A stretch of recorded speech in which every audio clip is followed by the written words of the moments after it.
एक बार देवी सरस्वती ब्रह्मदेव के पास आकर उनसे पूछने लगी, हे स्वामी, आपने सृष्टि की रचना की है। आपने अपने मन और शरीर के विभिन्न अंगों से अनेक आर्षि मुनियों, सुंदर अप्सराओं, गंधर्वों और देवताओं को प्रकट किया है। आपने ही स्त्रियों को सौंदर्य और चंचलता प्रदान की है। लेकिन हे प्रभु, स्त्रियों में ही गर्भ क्यों उत्पन्न होता है? संसार में केवल स्त्रियां ही गर्भधारण क्यों करती हैं?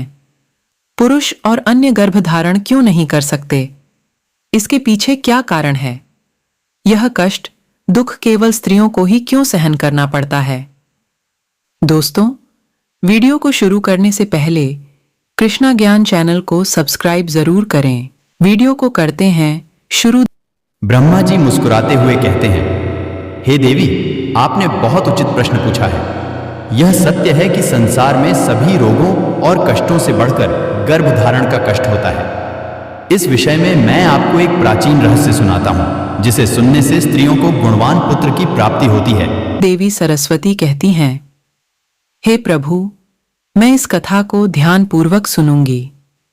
कृपया मुझे यह कथा सुनाइए। फिर ब्रह्मा जी कहते हैं, हे देवी, पुल्स का जन्म मेरे कान से हुआ था। वह मेरे मानस पुत्रों में से एक है। मैंने उसे अनेक प्रकार की विद्याएं प्रदान की और संसार के कल्याण के लिए तपस्या करने का कार्य सौंप दिया। सत्य युग में महर्षि पुल्स सुमेरु पर्वत के उच्च शिखर पर तप करने लगे। वहां पर देवता, दानव और अप्सराएं विचरण करने आती थीं। उन्होंने कई बार पुल्स की तपस्या में विघ्न डालने का प्रयास किया। क्रोधित होकर पुलस ने उन्हें चेतावनी दी कि जो भी उनकी तपस्या में विघ्न डालेगा वह गर्भ धारण करेगा। यह सुनकर सब डरकर वहां से भाग गए। उसी समय आर्षि तृणबिंदु की कन्या हविभुआ, जो इस श्राप से अनजान थी, वहां अपनी सहेलियों को खोजते हुए पहुंच गई। महर्षि पुलस की दृष्टि उस पर पड़ते ही वह गर्भवती हो गई। घबराई हुई हविभुआ अपनी सहेलियों के साथ अपने पिता के पास गई और सारी घटना सुनाई।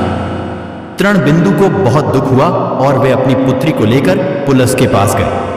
उन्होंने पुलस से क्षमा याचना की और कहा कि उनकी पुत्री अनजाने में इस श्राप का शिकार हो गई है। महर्षि पुलस ने तृणबिंदु की विनती सुनकर हविभुआ को अपनी पत्नी के रूप में स्वीकार कर लिया। उन्होंने उसे वरदान दिया कि उनके समान ही एक पुत्र की प्राप्ति होगी। कुछ समय बाद हविभुआ ने विश्रवा नामक एक गुणवान पुत्र को जन्म दिया। विश्रवा ने अपनी ख्याति से पूरे संसार में नाम कमाया। ब्रह्मा जी कहते हैं, हे देवी, इस प्रकार महर्षि पुलस के श्राप के कारण संसार की स्त्रियां गर्भवती होती हैं। मैंने स्त्रियों को पुरुषों से अधिक सहनशील बनाया है। गर्भ धारण करना स्त्रियों के लिए श्राप रूपी वरदान है। स्त्रियां अपने बालक का लालन पालन कर सकें, इसके लिए मैंने उनमें ममता और प्रेम का भाव डाला है। स्त्रियां ही संसार की आधार हैं और उनकी तुलना किसी से नहीं की जा सकती। मां सरस्वती ने यह कथा सुनकर स्त्रियां को वरदान दिया कि स्त्रियां की तुलना किसी से नहीं की जाएगी और वह सर्वश्रेष्ठ नारी मानी जाएगी। दोस्तों, इस प्रकार महर्षि पुलस के श्राप के कारण ही संसार की स्त्रियां गर्भवती होती हैं। दोस्तों, यह कथा आपको कैसे लगी हो तो कमेंट बॉक्स लिख सकते हैं और कृष्णा ज्ञान चैनल को सब्सक्राइब जरूर करें।